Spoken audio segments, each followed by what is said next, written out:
In this video, I want to share with you my great big old moringa tree. Then we'll take some of the moringa seed pods, extract the seeds, and go ahead and start planting and start the germination process. So stay tuned. Hi, I'm Elise. I'm glad you stopped by. What we're looking at now is my biggest moringa plant in the landscape. Also my oldest. It started from a seed. Lots of growth on top. Still have seed pods, beautiful wood, and this tree has been through a lot. One year a hurricane blew it completely out of the ground and we had to try to sit it back up. It's been frozen a couple of times. It's been through triple-digit heat indexes, freezes, frost, hurricanes, tropical storms, neglect, drought, and it still keeps growing. We've cut it back several times. This time I want to come in and cut it more. What I want to do is encourage it to go ahead and put out lots of stem growth so I can have more foliage. And I want that foliage so I can make green tea fertilizers. I want the foliage so I can make rooting hormones. I don't eat anything on the moringa. I don't use any of it for medicinal purposes. But if you go online, you can find just tons of information on those benefits. The pollinators love it, the wildlife loves it, and it's great for your landscape. Makes a beautiful ornamental shade tree. Tropical. And I'm in Zone 9B, so we're kind of at the edge. But from what I understand, you can keep it cut off, keep it in pots, and keep it in a little cooler area with some winter protection. I don't know. But this one has done pretty well on its own. And I do have some other moringa growing in the landscape, but this is the oldest and the biggest. And if you do keep them cut off a little bit more, and you have more foliage, they make really nice privacy trees because they get thick and you can't see through them. The birds can nest in them. You can hide in them from your neighbors. So anyway, I've saved some of the seed pods. So let's go open up the seed pods, extract some of the seeds, and start getting them planted. I'll see you over at the potting table. One of the common names for moringa is the drumstick plant. And this is why these great big seed pods kind of look like a drumstick. Well, I'm not the best drummer, but you get the idea. Moringa seeds are easy to plant. Just a couple of little things you might want to give some consideration to. Let your seed pods stay on your tree until they are completely ripe or mature. Seed pod starts off as green, and then as it gets older it's going to turn brown. It will get crispy and it will start breaking open by itself. The pod itself has 3 parts and the seeds are clustered right in the middle. You want your seeds to be dark. If your seeds aren't dark, they usually don't go ahead and ripen by themselves. Sometimes they do. But when you go to plant them, you want your seeds to be dark. They have this little papery winged membrane. You can take that off if you want to, or you can leave it on. Just depends upon how many you're doing. If you only have a half a dozen, you might want to take it off. If you have 100, you might not. It is suggested that you soak your moringa seeds, especially if they've been stored. Start them off in a little warm water and then just soak them for a few hours. If you soak them too long, they kind of get all yucky and mushy and the water gets turbid and not very nice. So only soak them for a few hours. That's my suggestion. It's what I do. Now you can come back and lightly pinch your seed. And all I'm doing is taking my nail and just lightly going in on one of the edges. You don't have to do that, It's suggested. I've done it both ways. I really couldn't tell a definable difference. I have some pots prepared, all-purpose potting soil. It's slightly moist. I'm going to put 2 seeds per pot. Has lots of composted material in it. So all you do is you take your pod, when it is dry, open it up. Your seeds are going to pop out. If you let your seed lay for too long and dry, like these have been laying for a while, what's going to happen is this inner bark of the seed pot is going to start flaking off. It doesn't hurt the seed itself, it's just kind of messy. And then just take your seeds out. Make sure they're brown.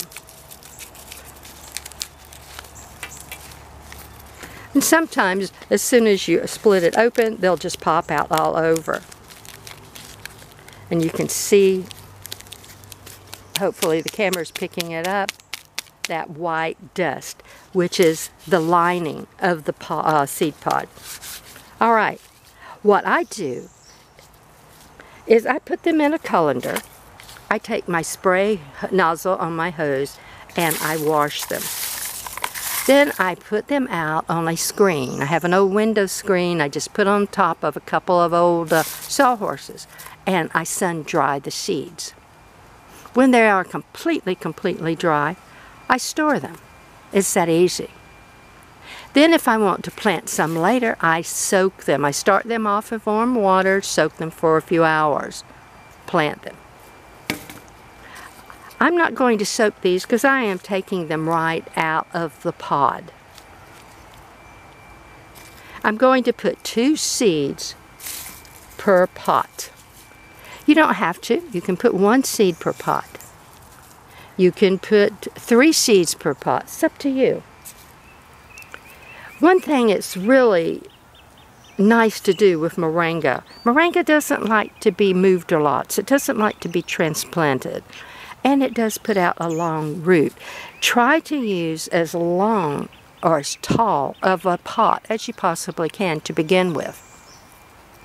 You know those great nice 8-9-inch tree pots? Those work well. I don't have any. So these are basically some of the tallest little pots I have. They're, I don't know, 5 or 6 inches tall, but they'll do fine. You use whatever you have when you have it. So I just laid it on top here. I'm going to come back and fill this with some compost. And maybe even put a teaspoon or so of my vermicompost in each one. Now that's an option. If you don't have vermicompost, hey, don't worry about it. If you don't have other auxiliary compost, don't worry about it. Use what you have.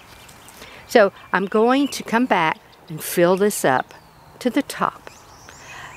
Since these are kind of big seeds, you'll want them to be at least a 1/2 inch, 3/4 of an inch below your soil. You can also just come back and put some chop and drop, which I do sometimes. Lots of options. Whatever you have available is what you use. All right, this pod can go into my compost pile, or I can throw it up underneath the trees for a habitat for insects. Because they can climb in here in all this little material and make a nice little home. And all this is going to break down. Get the rest of the seeds out. Animals like these seeds. Really. I can come out sometimes when they're getting ripe and they'll be all over the yard, all around where my big moringa tree is. And they'll be broke open, all the seeds will be gone. But that's okay. Moringa puts out enough seeds that I can share. Now, I mentioned it before and I'm going to mention it again just to make sure I'm clear. I'm not growing moringa for edible or medicinal benefits.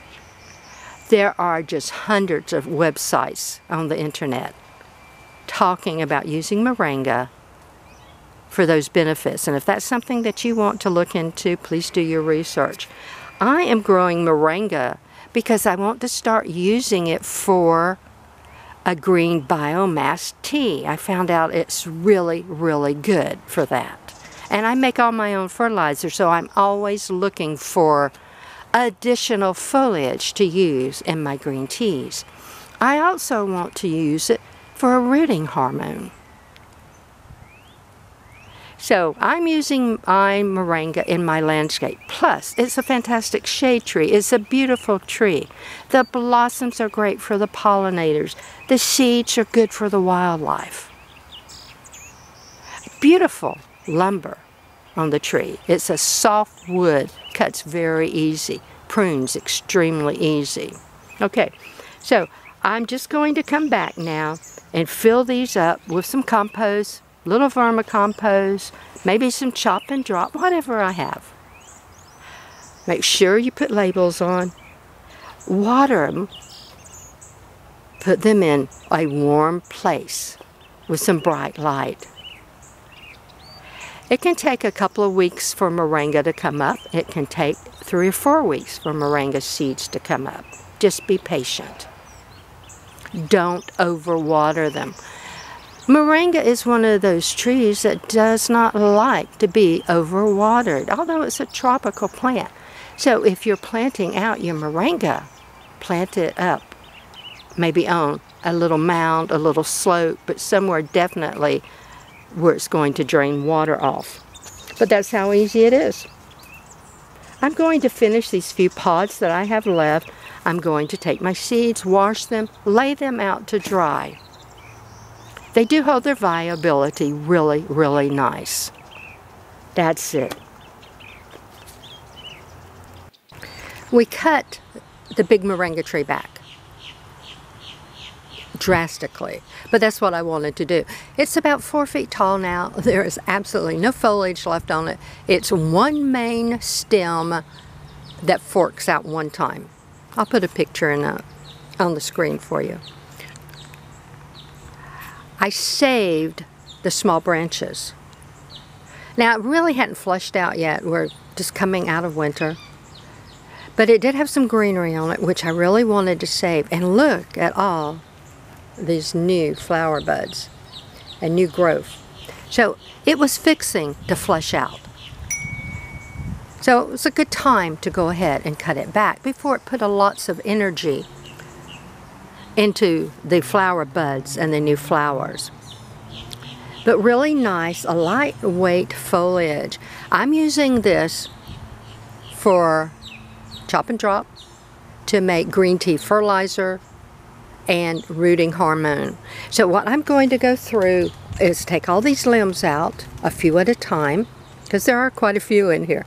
Right now I just have them in a 20-gallon trash can with a little water in the bottom, because we did this late last night and I didn't have time to go ahead and work on the cuttings.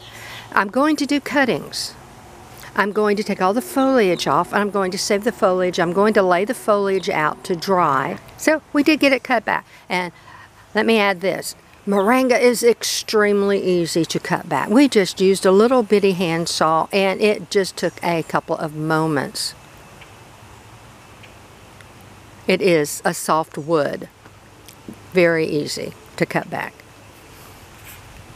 But I'm glad we've got it done. And hopefully, as soon as it fleshes back out, I hope it will flesh out in a way that I'll get lots of new growth, lots of new stems. And I may have to even go back in as the stems start emerging and clip them a little bit so I get more lateral growth. Usually I just let everything grow naturally as it wants to grow.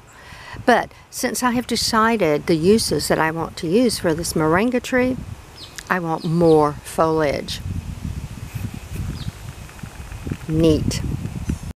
I'm working on my cuttings from the moringa tree. Now when I have lots of cuttings to do, like I did with the moringa tree, and I might not do all of those, I will take all the foliage off and save it, and I have a bucket where I've been saving the foliage. Some of the bigger diameter pieces I'm going to put right in the ground. If I can, I'll put them down a foot or two into the ground. I've had them root before, and it's really neat. The best way to ensure a good success in cuttings is to do lots if you have them. Alright, I don't want these laying out a long time. I've already cut them, so I'm going to go ahead and start sticking them. This particular bunch, I am not using rooting hormone. I might do another batch and use the rooting hormone, which I use aloe vera, and to just see if it makes a difference. Now, moringa is supposed to be a superfood. It has all these nutritional benefits. It has vitamins and minerals. You can use it as a rooting hormone. So, I may or may not add additional rooting hormone. I cut mine all basically the same size just for ease. I will have tip cuttings and I will have mid cuttings. A tip cutting has the tip on it, has the leaves on it. Take all the leaves, new growth, flowers, fruit off. If possible, leave a couple of leaves. A mid cut does not have any foliage on it. If it has foliage coming out of these nodes, take it off. It's very important that you lay your cuttings in a way that you know the top from the bottom. Now, some plants you can tell by the node what's the top and the bottom. Some plants you can't. Okay? You can make your cuttings 2 inches, 4 inches, 6 inches, a foot, 2 foot, whatever you want to do. Depends upon the plant itself. Alright, so I got this a fresh cut on the angle, but I've just done these anyway, so they really haven't had time to dry out. And I'm just going to put it in my prepared container, which is nothing but some well-draining potting soil. I'm going to push them down enough that I can get a couple of nodes underneath the ground. Same way if you're going to plant larger pieces, larger diameters in the ground, try to get a couple of nodes. Alright, so this piece is a nice size. I could have just put this in the ground. It's cut under a node, and if I didn't say it, a node is where a leaf or stem comes out, or will come out, or has come out. So put a couple of nodes in the ground. There's several techniques here that you can utilize if you wish. Depends upon, again, your time frame, how many you're doing. You can take a knife or your clippers and wound this a little bit. Just scrape some of the bark off.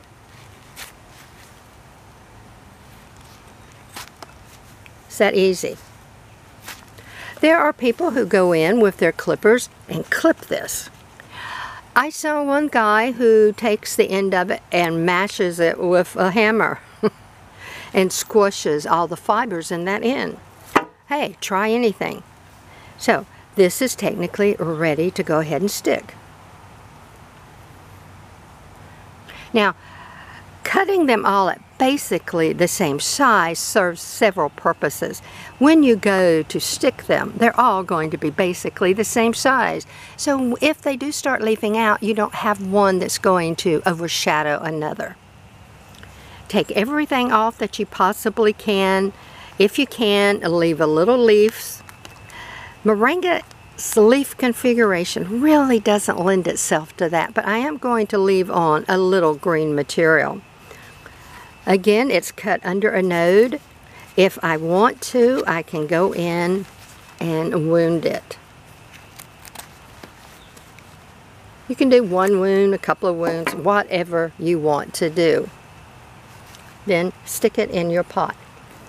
Now, you can put as many in here as you can fit. You can put 2 or 3 in. You can put 1 in. Depends upon your resources. I'm going to fill this pot up as much as possible, since I do have so many I want to do. I use moringa as gifts. I use it for trade for other plants, and I use it for barter. And I might have a little yard sale, plant sale in the spring. I don't know. You have to check on your municipality to see what your regulations are about that. So, since these are all cut basically the same, I'm just going to go ahead and stick as many in as I can. We are clouding up. Now these bigger ones I am going to wound a little bit. It is clouding up. There is no rain in our forecast. But it would be really, really nice if we could get some rain. Remember, keep your cuttings in a position that you can tell top from the bottom. This one's already cut at an angle, and I just get into the habit when I am cutting my cuttings, I try to cut my bottom at an angle.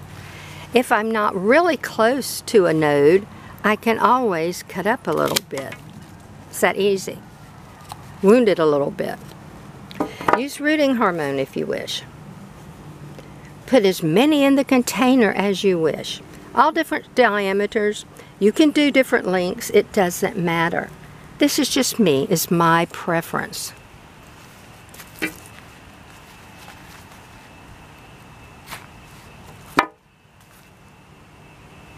Since it's your cuttings, your garden, your landscape, you can do anything that you want to do. And see, when I prepared this in the very beginning, I cut it already at an angle. And I'm just going to put a couple more in, maybe one more, and that's it. I'll put my label. Now, there's some in here that would be considered hardwood. There's some that's a little greener. That would be considered semi-softwood or semi-hardwood. I mix and match. Gives me a better chance of getting some good cuttings. I'll get another pot ready for that. So here is about a 5-foot long section that I haven't prepped yet.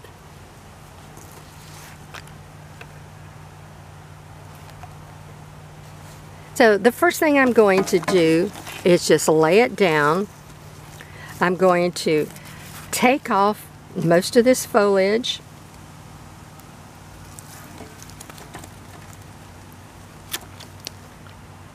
I'm going to try to leave that little bit of a leaf there. We'll see. Just going to go in here and squish off some of those little new flower buds. I don't want any energy going to that.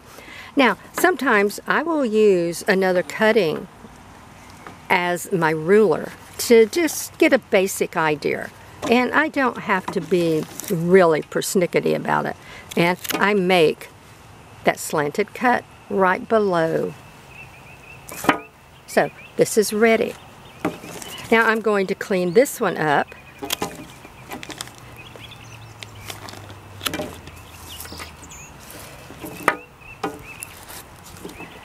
Use a guideline again if you want to. Find the closest node, cut right under the node at an angle. This one's ready. Mid-cut. No leaves. So again, make sure you know what's the bottom and what's the top. Because they both can have a slanted cut, because this is where I cut the top piece off. So this is ready to go in a pot. Now, this a larger end, I can put this in the ground or I can put it in the pot. It doesn't matter. I'm going to save my foliage, put that in the pot. And that's it. Clean this up a little bit. Take any stubs off.